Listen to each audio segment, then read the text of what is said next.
또 포도주 몸과 피에 동참했습니다. 주님, 주님의 자녀이오니 주님 붙드시고 함께해 주시옵소서. 감사드리고 우리 주 예수 그리스도의 이름으로 기도드립니다. 아멘. 예, 이제 사인 주세요. 주일 3부 예배 주시는 하나님 말씀 열왕기하 22장 12절에서 20절까지의 말씀입니다. 화면에 비춰지는 말씀을 교독으로 읽을 때 살아계신 하나님의 음성을 듣는 시간이 되시기 바랍니다. 왕이 제사장 hil기야와 사반의 아들 아히감과 미가야의 아들 막볼과 서기관 사반과 왕의 시종 아사야에게 명령하여 이르되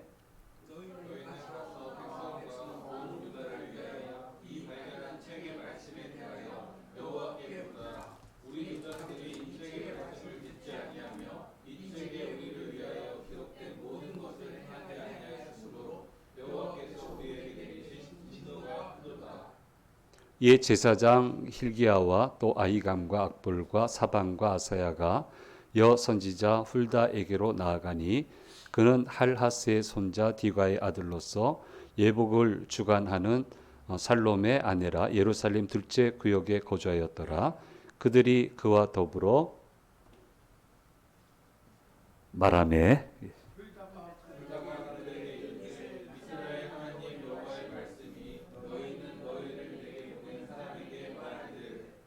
여호와의 말씀이 내가 이곳과 그 주민에게 재앙을 내리되 곧 유다 왕이 읽은 책의 모든 말대로 하리니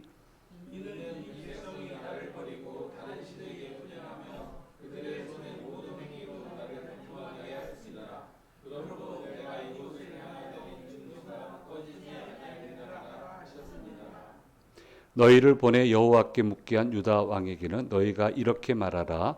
이스라엘의 하나님 여호와가 이같이 말씀하셨느니라. 내가 들은 말들에 대하여는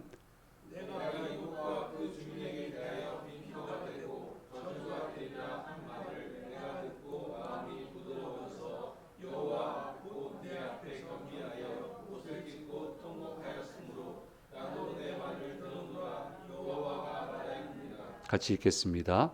그러므로 보라 내가 너로 너의 조상들에게 돌아가서 평안히 묘실로 들어가게 하리니 내가 이곳에 내리는 모든 재앙을 내 눈이 보지 못하리라 하셨느니라 하니 사자들이 왕에게 보고하니라.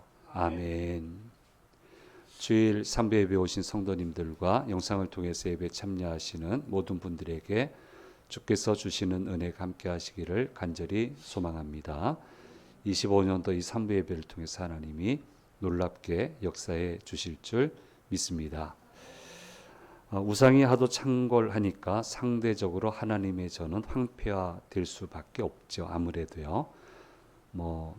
누가 보수하라고 돈을 가져오지도 않을 거고 예산이 편성되지도 않을 거고 요시야가 왕이 되었지만 이런 상황을 쉽사리 반전시키기는 어렵습니다. 이게 어렵습니다. 우상을 섬기는 이들이 오랜 세월 동안 수십 년이잖아요. 이미 기득권자가 되어 있어요. 어린 나이에서부터 왕이 시작을 했는데 주변에 아무리 믿음의 사람이 있어도 요소요소에는 우상을 섬기는 사람들이에요. 그러니까 이거를 어떻게 판세를 뒤집을 만한 그런 여력이 없어요. 아무리 유다라고 하더라도 그렇게 마음대로 되는 것은 아닙니다. 그런데 하나님은 이 상황을 반전시킬 수 있는 계기를 마련을 해 주셨는데 성전을 보수하던 중, 특별히 지성소를 보수하던 중에 하나님의 율법책을 발견하게 한 겁니다. 이게 이제 반전의 카드가 되는 거예요. 그래서 어느 상황이든 하나님의 말씀을 내게 주시는 말씀이 깨달아지고 하나님이 내게 주시는 말씀을 알게 되면 상황은 반전이 돼요. 말씀을 새롭게 발견하면 반전이 됩니다. 수많은 인생이 그렇게 바뀌었어요. 때로는 감옥에서, 때로는 다른 데에서 늘 읽던 말씀인데 그 말씀이 막 살아 움직이는 활자체가 돼서 심정을 완전히 꽂아버리면 그때부터 상황이 반전이 되고 사람이 바뀌어지고 그 사람을 통해서 놀라운 역사가 일어나게 되는 것을 보게 됩니다. 그래서 우리는 기도하기를 하나님의 말씀이 나를 붙들게 해 주십시오. 하나님의 말씀에 붙들림 바 돼서 모든 것을 새롭게 할 수 있게 도와주십시오. 새로운 역사를 만들어 가도록 도와주십시오. 그렇게 기도하는 것이 필요하고요. 의외로 많은 케이스는 아니지만 의외로 이 말씀에 붙들린 체험을 하면서 정말 놀랍게 달라진 사람들이 제 주변에 두세 케이스는 있어요. 두세 케이스가 있습니다. 예, 그 외 책으로 읽은 거는 많고요. 예. 어쨌든 지금 이 요시아가 왕이 됐지만 어떻게 할 방법이 없는데 하나님의 말씀을 발견하면서 이제 상황이 급진전되기 시작하는 것을 보게 됩니다. 남한국 유다에 있어서는 이 책의 의미는 대단합니다. 아무리 우상을 섬겼어도 이 나라의 근본 밑바탕에는 여호와 신앙이 자리 잡고 있거든요. 하나님 말씀에 대한 신앙이 말씀에 대한 그 어떻게 보면 두려움이라고 그럴까? 그런 거는 그 저변에 깔려 있단 말이에요. 그런데 하나님 말씀 책이 없다는 걸 다 알고 있는데 갑자기 하나님 말씀이 발견됐다? 이거는 사람들이 굉장히 신경을 쓸 수밖에 없는 그런 상황이 된 것은 틀림이 없습니다. 그런데 발견된 말씀을 듣자 요시아는 옷을 찢게 됩니다. 학자들은 그래서 이구동성으로 이 요시아 왕이 읽었던 하나님의 말씀은 신명기서의 복과 저주에 관한 내용, 그렇죠? 이렇게 하면 복을 내리시고 이렇게 하면 저주하게 될 것이다 라고 하는 부분의 책이었을 것으로 이해를 하고 있고, 특별히 우상 숭배에 관한 내용을 읽었을 것으로 이해를 하고 있습니다. 그래서 본문에 나와 있는데 열왕기하 22장 16절 17절 말씀에 이렇게 얘기하고 있습니다. 같이 읽겠습니다.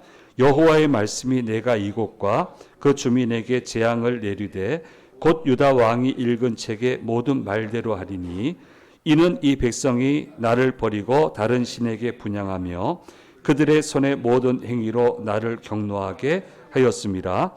그러므로 내가 이곳을 향하여 내린 진노가 꺼지지 아니하리라 하라 하셨느니라. 예. 그러니까 옷을 찢을만 했죠. 이런 말씀을 읽었어요. 하나님이 이렇게 하시겠다고. 그러니까 옷을 찢어버립니다. 어린 사람인데 요시아는 참 지혜로운 왕이었습니다. 이 책의 내용을 가지고 백성한테 바로 얘기하면 아무리 하나님 말씀이어도 반발이 일어날 거예요. 그런데 이 책의 내용을 검증을 받게 해요. 하나님의 선지자에게. 이 당시 활동한 유력한 선지자 중에 예레미야가 있는데 예레미야는 요시야 통치 시대에는 아주 활발하게 활동했던 것으로 이해가 안 되고요. 그 다음 때 활동을 한 것으로 이해가 되고 이 당시에 사람들이 신뢰할 만한 선지자는 여선지자 훌다라고 하는 선지자가 있었던 것으로 이해를 하고 있습니다. 그래서 여기에 책을 보냈는데 이 책이 하나님의 말씀이 맞다는 확인을 받게 돼요. 이렇게 처리를 해요. 확정을 받고 나니까 공신력이 생기게 되고 이 공신력을 가지고 백성들을 설득시키는데 성공을 하게 돼서 마침내 종교개혁 운동을 일으키게 되고 다음번 말씀부터 어떤 개혁을 일으켰는지에 대해서 말씀을 해 주시고 있습니다. 근데 백성들은 그냥 따라한 것 같아요. 하나님의 말씀 요시아는 발견했고 요시아는 마음 깊이 말씀을 새겨 넣었는데 그냥 따라간 것 같아요. 그러니까 요시아가 무너지니까 다시 원래대로 돌아가요. 하나님이 이걸 아시는 거예요. 그래서 아주 못마땅한 얘기하시고 하필이면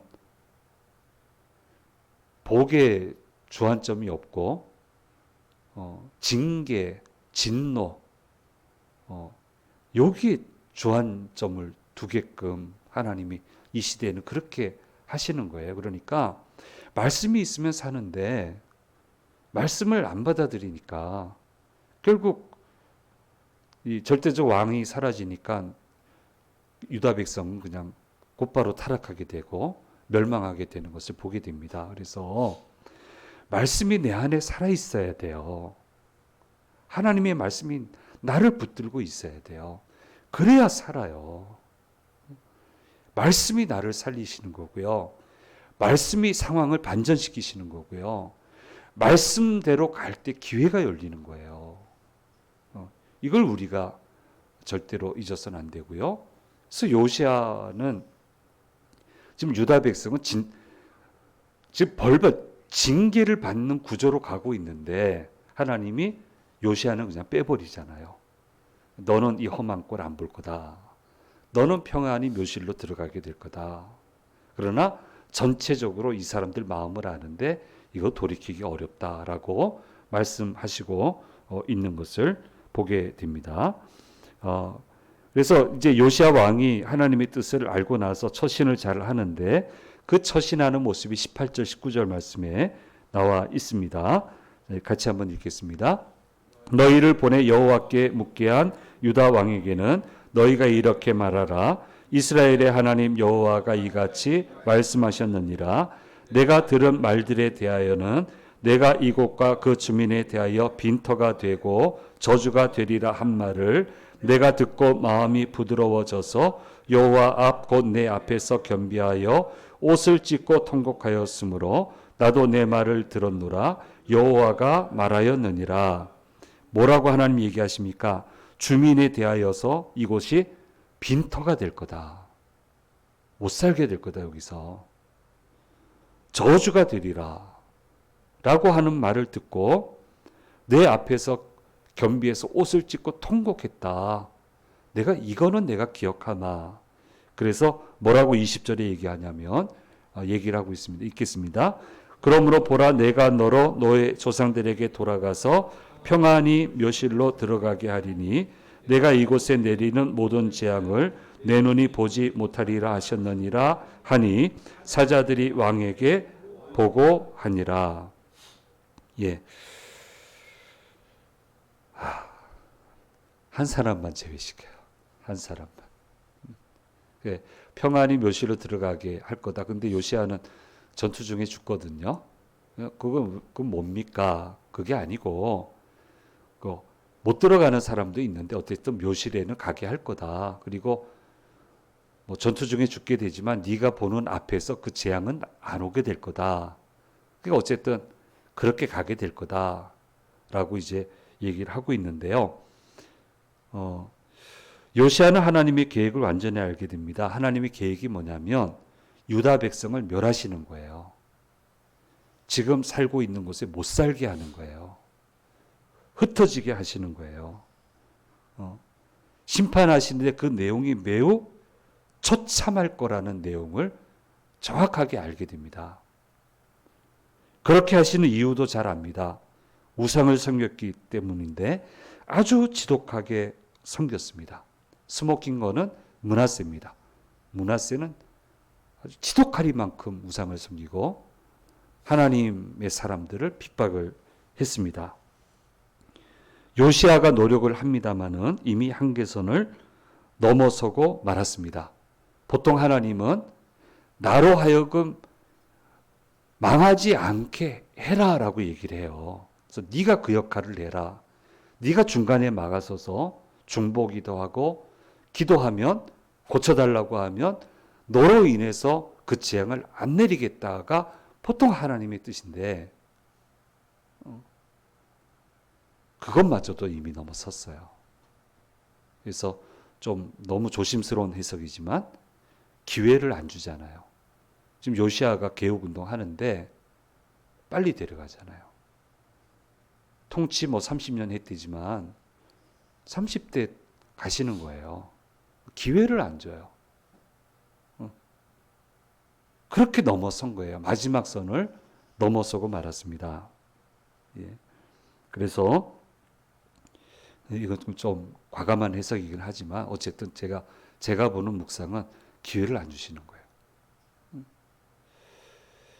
마지막 선을 넘어서면 방법이 없다라는 사실을 우리는 꼭 기억을 해야 되고요. 안 보셨어요? 그런 거? 자주 보면 그거는 좀 문제가 있는 건데, 이렇게 몇 번은 보잖아요. 살면서. 저 같은 경우는 목사니까 몇 번은 보는데, 그건 방법이 없습니다. 두렵습니다. 보는 사람이 두렵습니다. 기뻐할 수도 없습니다. 내가 지금 기뻐서 하는 게 아니기 때문에 네가 기뻐하면 이 진노를 너에게 옮길까 두려워하라 했거든요. 정말 두렵습니다. 아무런 방법이 없어요. 몰락을 지켜볼 수밖에 없어요. 그런 케이스를 몇 케이스를 저는 봤습니다. 이제 정확하게 알아요. 하나님의 뜻을. 왜 그러시는 줄도 알아요. 그럼 어떻게 해요? 이제 두 손 놓고 있어요? 그럴 수는 없잖아요. 왕은. 그래서 하나님 제발 좀 마음 돌이켜 달라고 회개 운동을 일으켜요. 종교개혁을 일으킵니다. 하나님의 진노가 떠나고 하나님의 복주심이 임할 수 있도록 간절한 마음으로 종교개혁을 일으키게 되는 것을 보게 되는데 늦었어요. 기회를 안 주세요. 1, 2부 때도 얘기했지만 아무 때나 기회가 오는 거 아닙니다. 주실 때 못 잡으면 영원히 못 잡습니다. 주시는 그 타이밍에 무조건 잡아야 돼요. 무조건 아멘 해야 되고요. 무조건 따라가야 돼요. 그래야 모든 게 살아나는 건데, 자, 이제는 방법이 없게 되는 것을 보게 됩니다. 어쨌든 요시아는 참다운 지도자의 모습을 보여주는데 할 수 있는 최선을 다합니다. 제발 하나님 돌이켜 달라고 최선을 다하게 되는 것을 보게 되고요. 할 수 있는 일을 열심히 하고 나머지는 하나님께 맡겼는데 결국은 못 돌이켰습니다. 그러나 요시아는 인정받았습니다. 모든 정상적인 목회자의 마음은 이와 같습니다. 항상 그 소속된 교회 공동체와 우리 교인들에게는 최고를 선사하고 싶은 것이 정상적인 목회자의 마음입니다. 요시아처럼. 꽤 얼마나 노력을 했는지 몰라요. 제도적 정비를 하고 강사도 우리 다음 세대들 사역을 집중했잖아요. 우리 아이들한테는 무조건 최고의 강사. CCM 가수를 초청을 해도 무조건 최고의 CCM 가수. 이게 우리 아이들이 어떤 아이들인데, 어떤 아이들인데 이 아이들한테 최고를 나는 선사한다. 당대에 떴다 하는 CCM 가수 치고 제가 안 모신 분이 없어요. 그럼 고집이에요. 어떻게 하든 최고를 모시고 강사도 무조건 최고 모셔서 우리 교인들이 우리 젊은 세대들이 주님을 정말 뜨겁게 만나고 그렇게 해서 정말 축복받으며 사는 모습을 보면 좋겠다. 그게 정상적인 목사의 마음 아니에요. 교인들이 어려움에서 벗어나서 제대로 차고 나가고 가면 갈수록 하나님 축복받으며 멋있게 살아가는 모습 보는 게 그게 정상적인 목회자의 마음이죠. 그렇게 해서 정말 애를 많이 썼는데 그리고 나서 이제 떠나야죠. 다 맡겨놓고 떠나는데 이제 속상한 일도 많고 들려오는 소식 쭉 들으면 속상한 일도 많고 이런 건 참 잘했다라는 것도 있고 아무튼 그렇습니다. 어쨌든 여기까지가 이제 한계이기 때문입니다. 분명히 하나님의 뜻은 알지만 넋을 잃고 손을 놓을 수는 없고요. 할 수 있는 모든 것을 동원해서 유다 백성들을 원래 자리로 돌리기 위해서 요시아는 이처럼 노력을 했습니다. 단 소용이 없었지만 말입니다. 그래서 오늘 주신 말씀의 요약입니다. 늦어서는 안 됩니다. 선을 지나면 안 됩니다. 울고 울어도 안 됩니다. 장자의 고난을 넘겨주고 에서는 나중에 울었습니다. 장자의 축복은 야곱이 받았습니다. 나중에 울면서 저를 위해서 빌어줄 복은 없습니까? 아버지 저한테 복 빌어주세요. 근데 뭐라고 얘기합니까? 네가 받을 복은 동생이 다 받아갔다. 너는 동생을 섬기는 자가 될 것이다. 선을 지났으니까.